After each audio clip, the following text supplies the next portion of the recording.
ગાઢ જંગલમાં એક સિંહ રહેતો હતો। એક દિવસ તે જંગલમાં આરામથી સૂતો હતો। અચાનક એક નાનકડું ઉંદર રમતા રમતા સિંહના શરીર પર ચડી ગયું।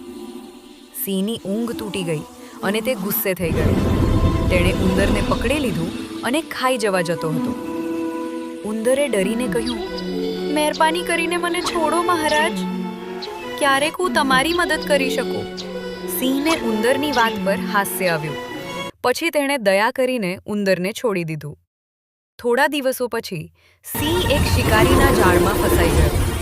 તે ઘણો જોર લગાવતો રહ્યો પણ બહાર આવી શકતો નહીં। સિંહની ગર્જના સાંભળી ઉંદર ત્યાં પહોંચી ગયો। તેણે તરત જ પોતાના તીખા દાંતથી જાળ કાપી નાખ્યું અને સિંહને મુક્ત કરી દીધો। સિંહને સમજાઈ ગયું કે નાનામાં નાનું જીવ પણ મોટાની મદદ કરી શકે છે।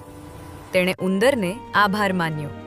બોધ: કોઈને નાનું ન સમજવું। સમય આવે ત્યારે દરેક કોઈ ઉપયોગી બની શકે છે।